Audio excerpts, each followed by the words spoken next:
quem nós queremos ser como igreja. Nós estamos daqui a pouco a fazer 50 anos na nossa igreja, e nós fazemos parte dessa história, alguns por muitos anos já, alguns por menos anos, mas você faz parte dessa Igreja Batista União, e eu gostaria que você pudesse partir essa noite pensando o que nós queremos ser como igreja, porque, como eu disse, nós temos um modelo. A igreja do primeiro século, a igreja que está no livro de Atos, é uma igreja que não era perfeita, era feita por homens e mulheres comuns como eu e você, mas que marcaram de maneira abençoadora uma geração, e até hoje é referencial para mim e para você, como uma igreja deve ser e proceder.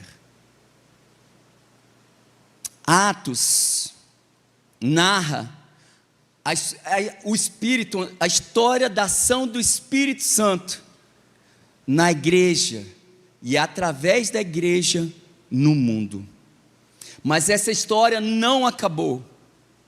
Essa história ainda está sendo contada por nós hoje.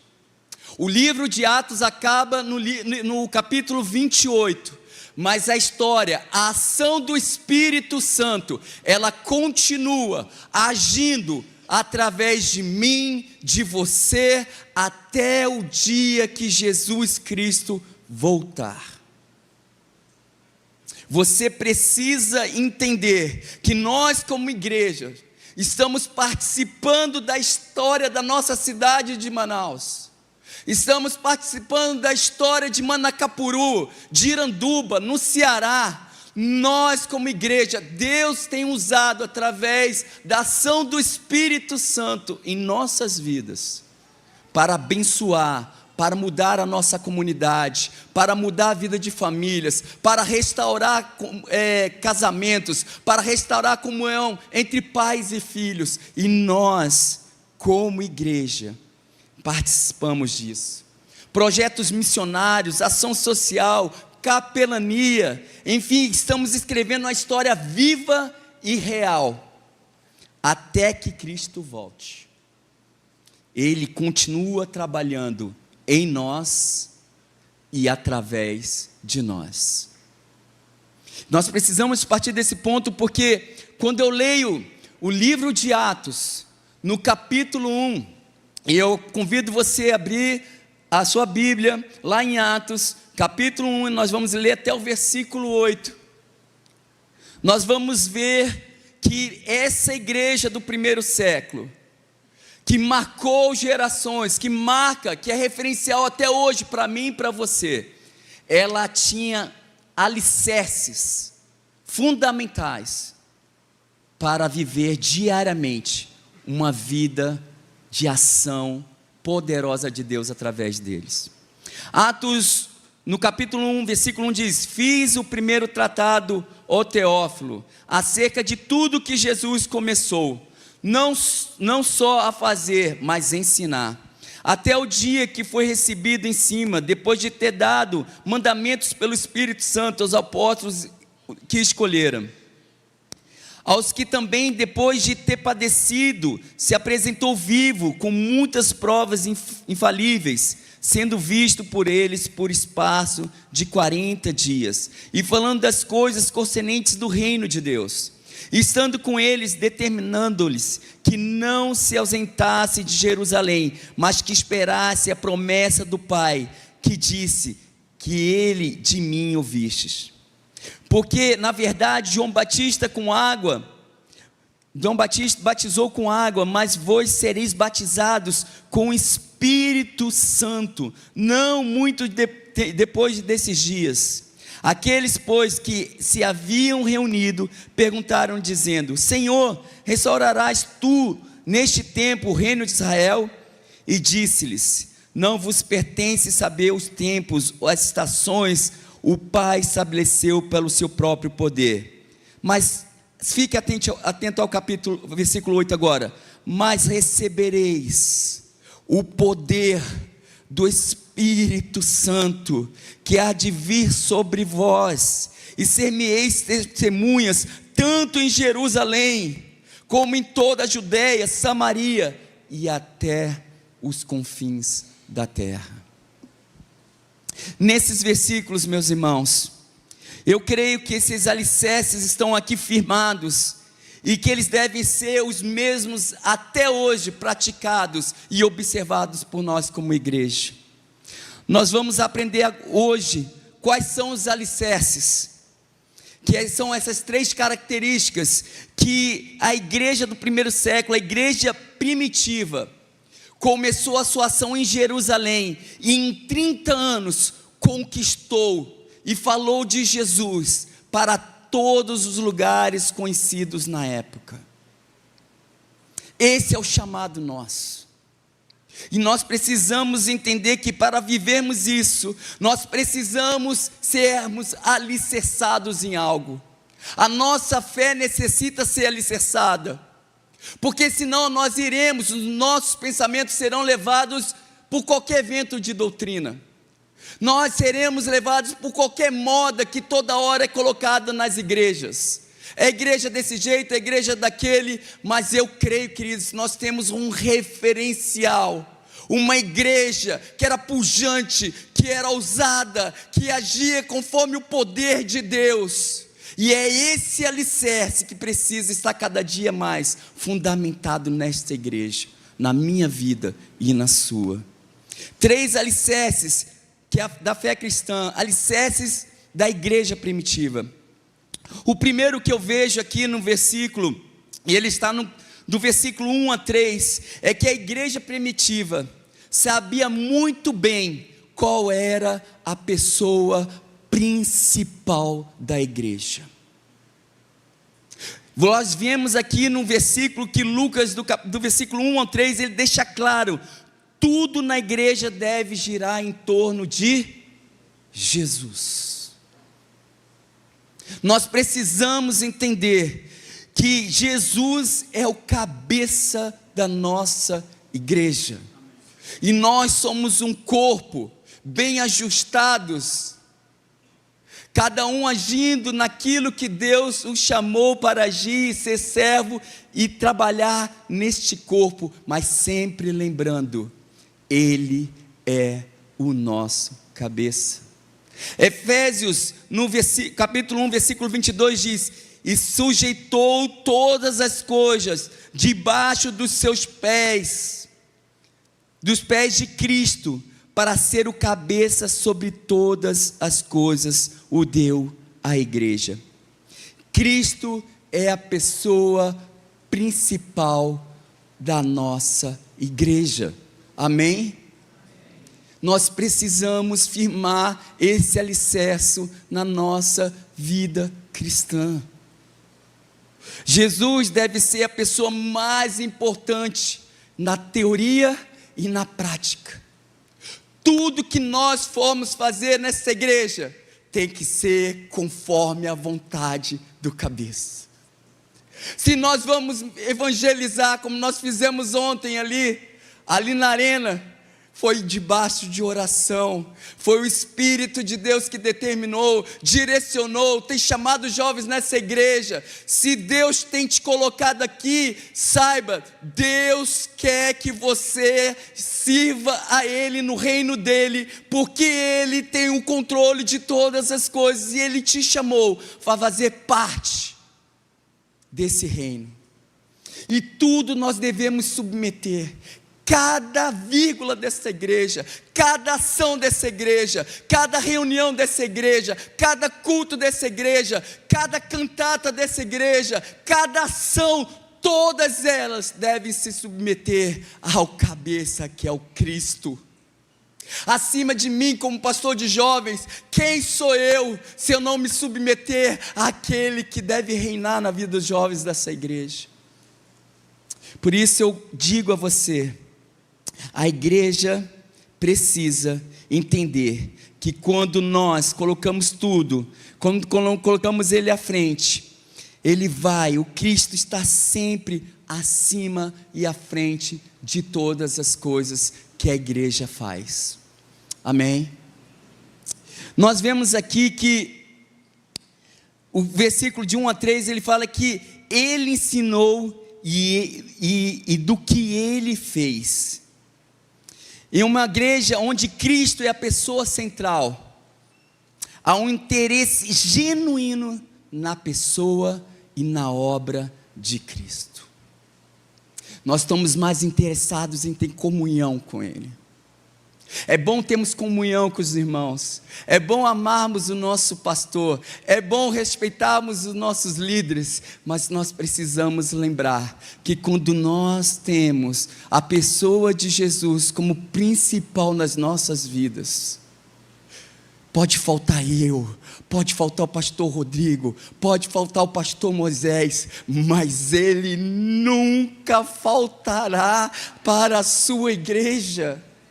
E por isso, eu e você precisamos ter um interesse genuíno em conhecê-lo e fazer parte da sua obra, porque foi isso que ele ensinou aos seus discípulos. Certa vez, um irmão convidou uma pessoa para ir à igreja de Spurgeon. Spurgeon foi um dos maiores pregadores que existiu já. E ela disse: venha à igreja, venha conhecer a minha igreja, a ministração é maravilhosa. E ele foi, e ele ouviu a palavra, e mais uma vez Spurgeon ministrou como nunca. E ali, quando sai, acaba o culto, ela chega: e aí, você gostou? O que você achou? E ele disse: quanto ele é grande.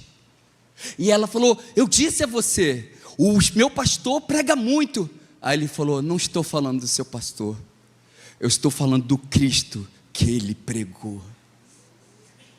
Quando nós temos essa consciência, tudo que nós iremos fazer dentro dessa igreja será para anunciar o Cristo ao qual nós devemos pregar e anunciar, aquele que é o Redentor, aquele que tem todo o poder e autoridade sobre a minha vida e a sua. Que esse alicerce esteja firme em meu coração. Essa noite, o meu interesse e o interesse dessa igreja é que você não saia impressionado com esse pobre pastor que está pregando,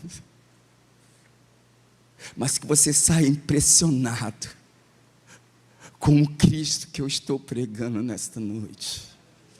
Que você saia impactado com o amor dele, com a glória dele, com o favor dele, com a misericórdia dele, com a graça dele, que ele quer alcançar a sua vida nesta noite, em nome de Jesus.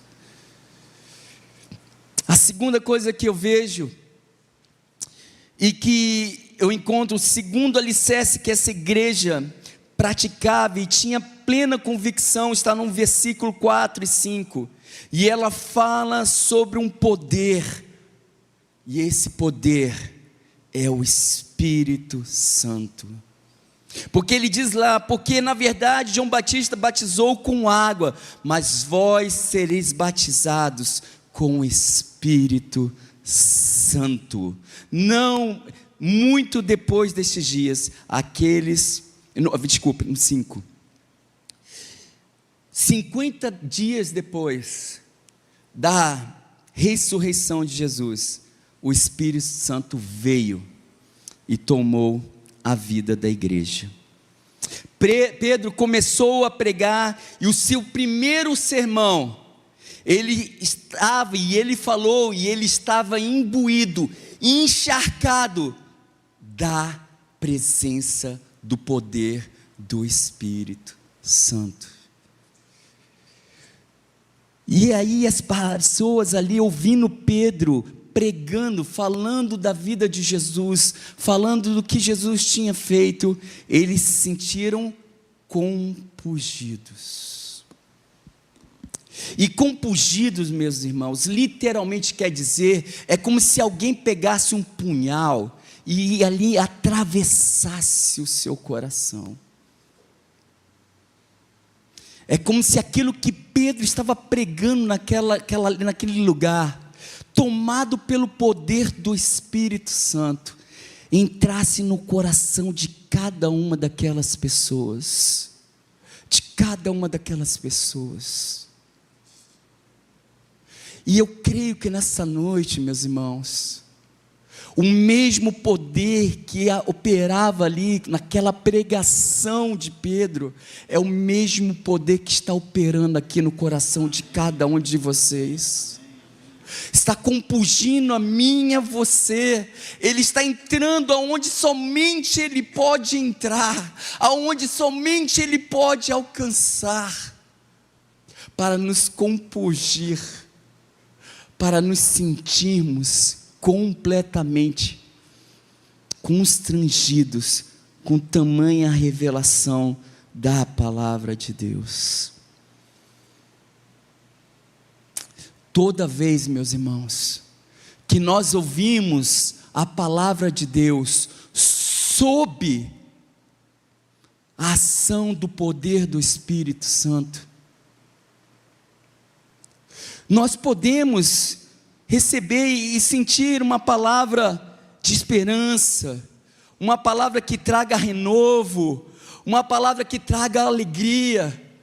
Mas, meus irmãos, eu preciso dizer para vocês, assim como Pedro tinha essa consciência naquele dia, que na verdade, acima de todas essas possibilidades que eu falei para você, agora, o Evangelho é pregado para que as pessoas possam entender e precisam ver que elas são pecadoras e que pessoas precisam ser compungidas em seus corações para entender que a conversão é uma atitude de convicção de pecado. Quando nós nos sentimos compungidos com esse poder que opera através do Espírito Santo ao pregar a palavra de Deus, nós reconhecemos que nós somos pecadores, porque é essa atitude que nos faz reconhecer e sermos convictos que precisamos ser salvos em Cristo Jesus. Você precisa entender, e isso a igreja era a igreja que fazia, entendia. Eles simplesmente disseram, depois de ouvir isso, aqueles que ouviram a pregação de Pedro disseram: e agora o que nós faremos, varão? Talvez você esteja agora aí, o Espírito Santo tocando o seu coração, mostrando os seus pecados, te trazendo a convicção desse pecado, e talvez a pergunta que vem ao seu coração: e agora o que eu farei, pastor? Pedro, ele vem e diz: crede no Evangelho, batizai-vos para a remissão dos vossos pecados. E o batismo, meu querido, é um sinal de comprometimento com essa convicção.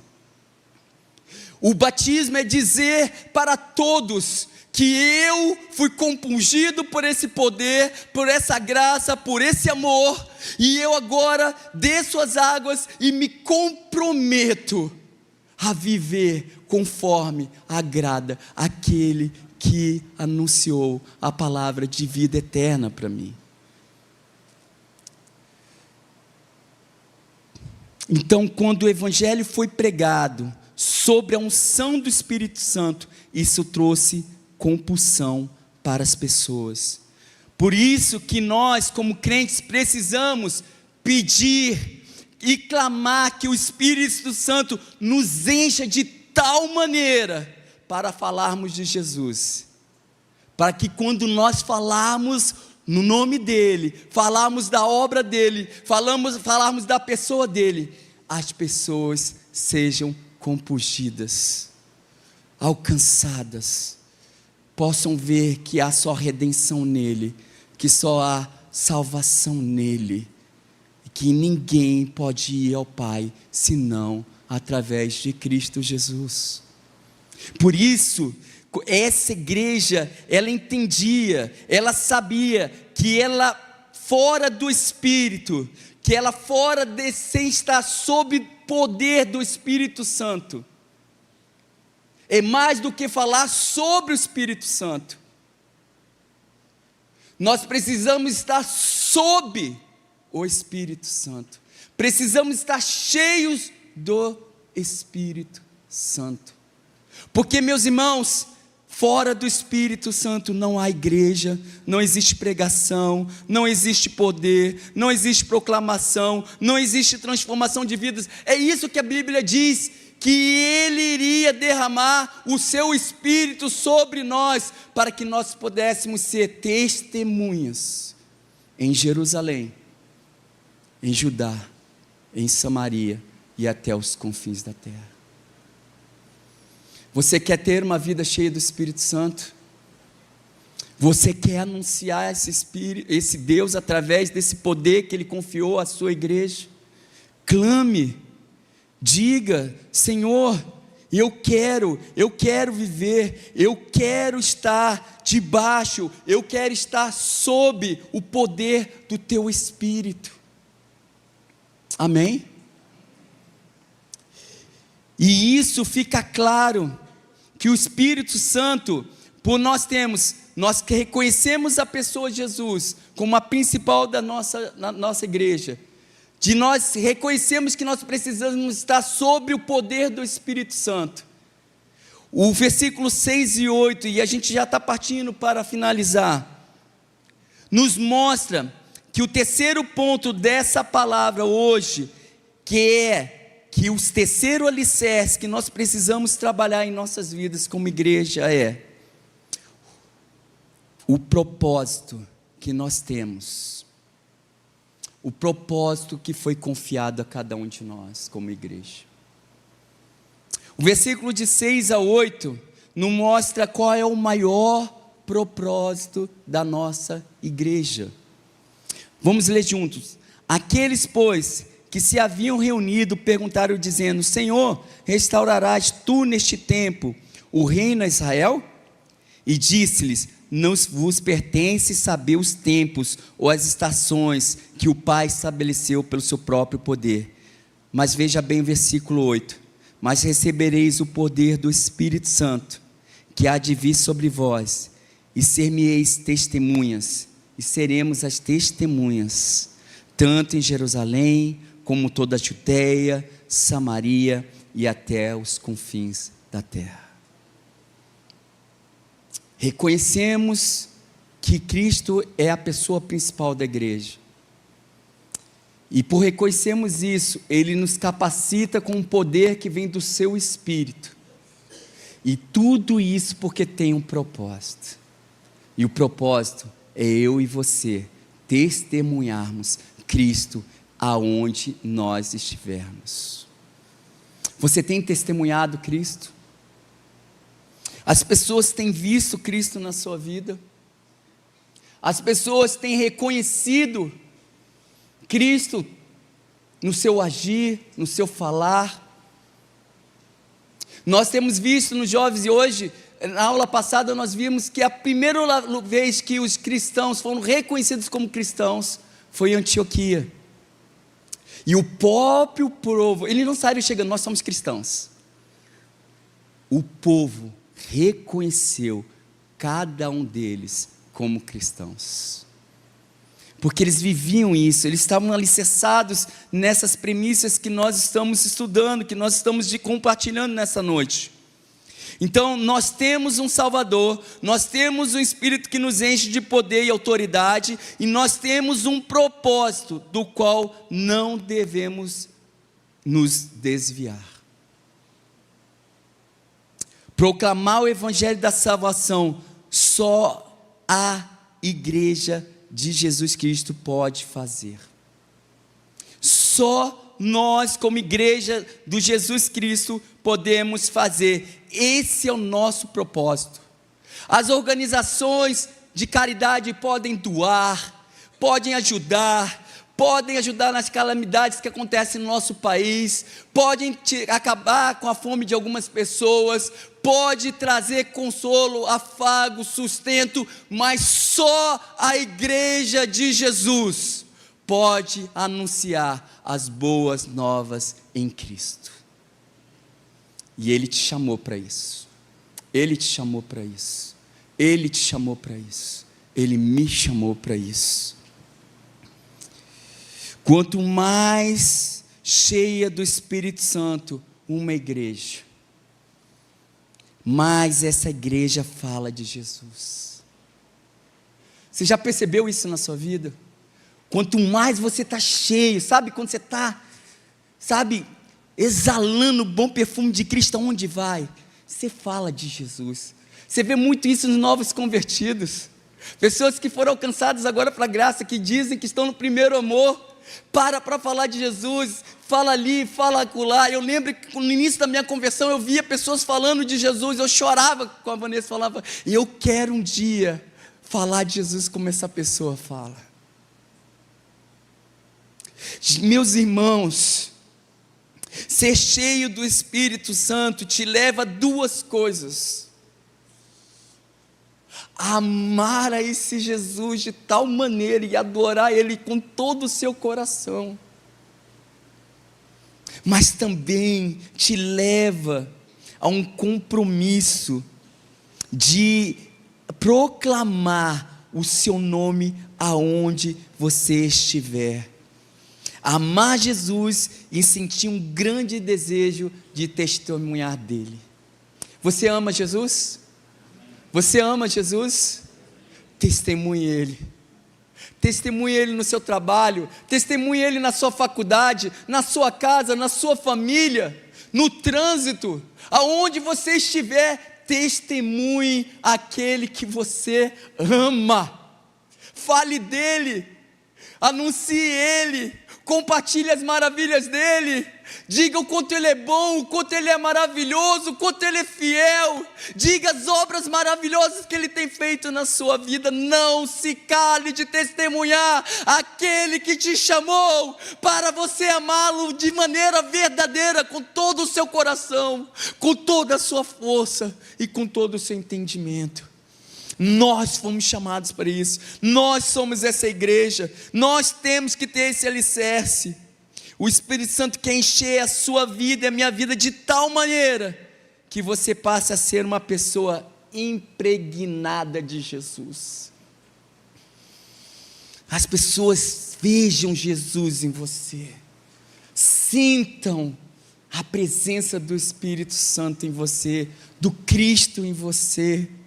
E quando a gente está impregnado, gente, de Jesus, a Bíblia diz que o coração fala, a boca fala do que o coração está cheio. Quando a gente está impregnado de Jesus, como o caboclo diz, até o tutano de Jesus,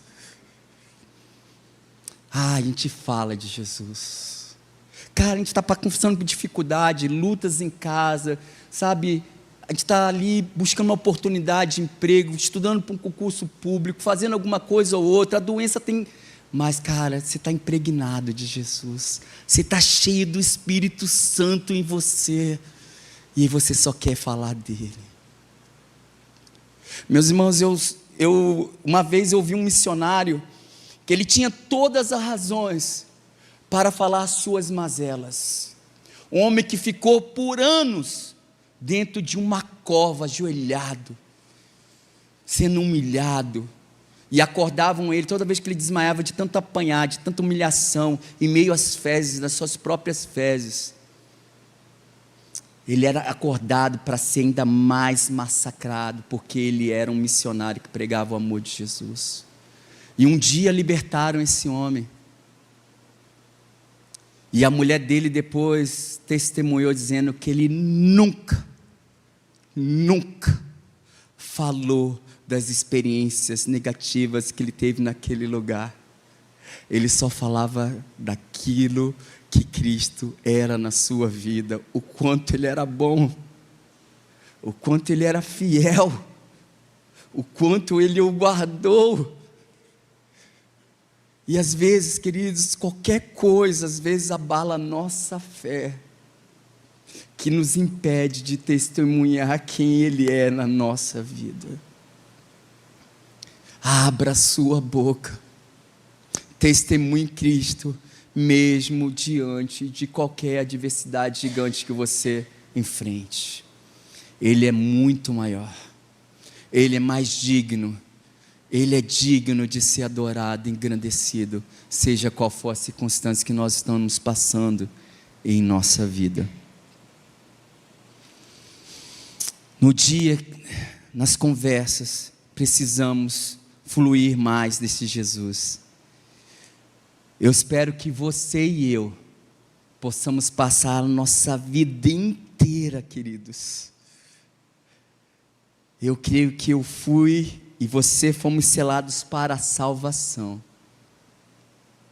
Mas eu quero mais, eu quero ser testemunha desse Cristo que morreu por mim, ressuscitou e um dia vai nos buscar. Nós fomos selados pela salvação, mas fomos chamados para testemunhar esse Cristo que nos salvou. Eu quero ser de tal forma comprometida, e eu espero que você seja comprometido como essa igreja era com Cristo. Que você e eu exalemos as palavras doces, evangelizadoras e até confrontadoras, como eu estou fazendo nessa noite, ao ponto de algum momento e começar a perceber pessoas compungidas em seus corações quando eu e você pregarmos o Evangelho. Eu espero que isso aconteça na minha vida todos os dias, na sua vida, que pessoas possam ser constrangidas com tamanho amor desse Jesus. Se você já tem Jesus, e essa semana é uma semana que eu quero te chamar, o desafio, e esse desafio é para mim também, a que você busque o Espírito, a plenitude desse Espírito Santo na sua vida, desse poder na sua vida. Assim como aqui os discípulos, os apóstolos estavam cheios do Espírito Santo, eu clamo que você busque essa semana em oração: Senhor, enche-me do seu Espírito. Eu quero viver essa plenitude. E meus irmãos, entenda bem, eu não estou falando em dons, eu não estou falando em manifestações que os olhos podem ver, extraordinárias. Podem acontecer, e eu creio nisso, amém? Mas eu estou falando de algo muito mais profundo. Que esse poder do Espírito Santo, que eu e você vamos nos comprometer a orar e pedir essa plenitude, vai nos capacitar a transpirar, a exalar o bom perfume de Cristo aonde nós estivermos. Amém? Essa busca incessante pelo poder, estar sobre o poder do Espírito Santo, vai nos auxiliar a que as mazelas que ainda perpetuam na nossa vida, cada dia mais tenham menos voz em nosso coração, e que a obra do Espírito seja ainda mais fortalecida. Amém, gente? É isso que eu falo quando você, te chamando para esse compromisso de busca, de preenchimento, de plenitude no Espírito. Deixe o Espírito Santo encher você. Deixe o Espírito Santo encher você. Esse tipo de oração, meus irmãos, é uma oração já atendida, porque é da vontade de Deus. A Bíblia diz que tudo que lhe pedirmos segundo a sua vontade, Ele nos atenderá. E é vontade de Deus que a sua igreja, assim como a igreja do primeiro século, seja cheia do seu Espírito. Amém? E isso não se resume somente a esse espaço, não se resume somente ao domingo, não se resume a somente um dia, mas é todos os dias. É o que eu tenho chamado os jovens da nossa igreja. Vamos viver o extraordinário na nossa vida ordinária, no dia a dia, no levantar, no proceder do nosso dia, no trabalhar, na nossa família, no nosso deitar, que nós possamos viver o extraordinário de Deus, na simplicidade da nossa vida. E isso requer plenitude do Espírito na minha vida e na sua. Amém? Amém? Concluindo, eu vou entregar a pastor no horário. A pessoa mais importante da nossa vida é Jesus. É o primeiro alicerce da igreja, da nossa igreja. Amém? Segundo alicerce, o poder mais importante é o Espírito Santo. É o segundo alicerce da nossa igreja. E o terceiro, o propósito mais importante das nossas vidas é proclamar, testemunhar Jesus Cristo. Que esse seja o alicerce da nossa igreja Batista União, por tantos anos que for preciso, até o dia que Jesus Cristo voltar para buscar a sua igreja. Que esse seja o alicerce da sua vida, da minha vida, todos os dias. Jesus, a pessoa principal da nossa vida. O Espírito está sob o domínio, está sob o comando, está sob o poder do Espírito Santo. E através disso, sermos testemunhas e proclamarmos o Cristo, o verdadeiro merecedor de toda a glória, toda a honra e todo o louvor. Eu gostaria agora, e eu gostaria que você pudesse abaixar a sua cabeça agora.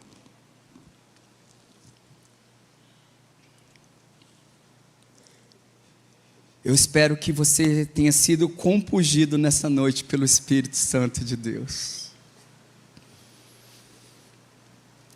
Eu gostaria de saber quantas pessoas estão dispostas a passar esta semana buscando a plenitude do Espírito Santo para serem mais apaixonadas por Jesus, para exalar mais Jesus.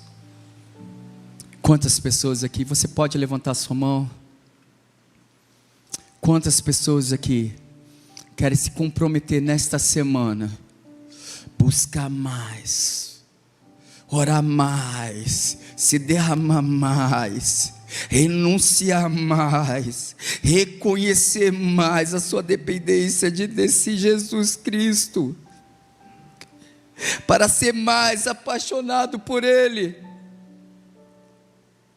para que as paixões deste mundo se cessem na sua vida e o verdadeiro amor venha ser o principal, venha reinar na minha vida e na sua.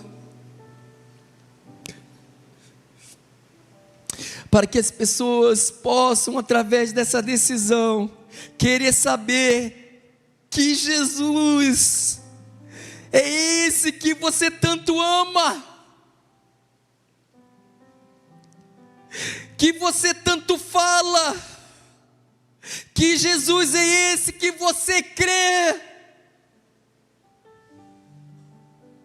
Nós somos chamados para testemunhar, proclamar as boas novas de Cristo. As pessoas estão ao nosso redor todos os dias, olhando, fitas com seus olhos para mim, para você.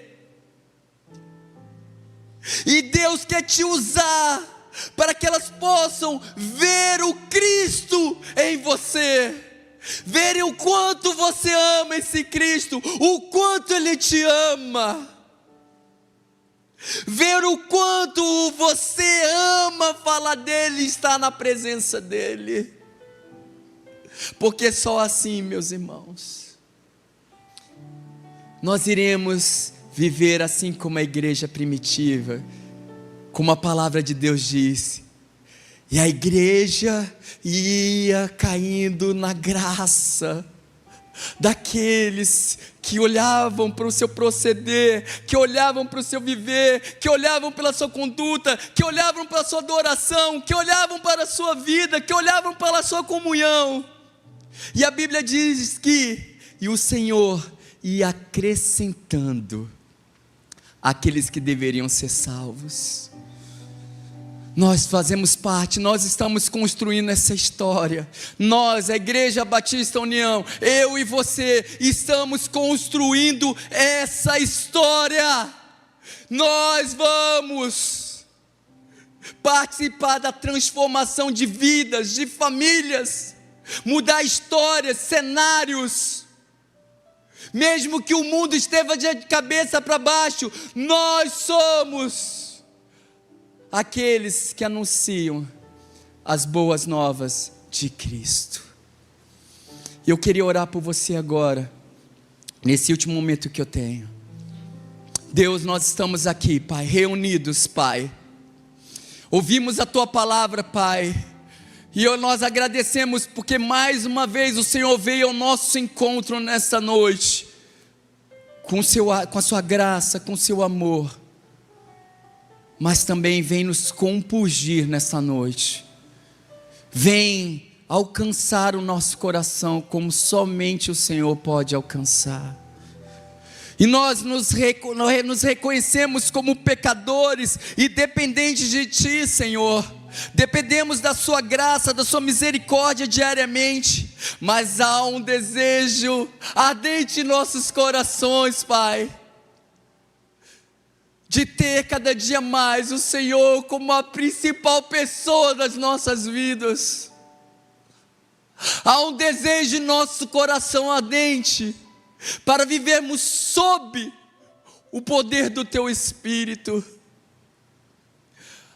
Pai, um desejo ardente no nosso coração de proclamarmos e testemunharmos o Cristo que nos salvou. Por isso, Pai, conserta os nossos caminhos, conserta os nossos vacilos, vem endireitar, meu Pai, novamente a nossa vida, nos coloca novamente no prumo da Sua vontade, do Teu propósito, e que nós como igreja possamos cada dia mais sermos alicerçados pela Tua pessoa, pelo poder do Teu Espírito e pelo propósito que foi confiado somente a nós. É em nome de Jesus que eu te peço isso e clamo no nome santo e poderoso de Jesus. Amém, amém, amém. Deus abençoe, em nome de Jesus.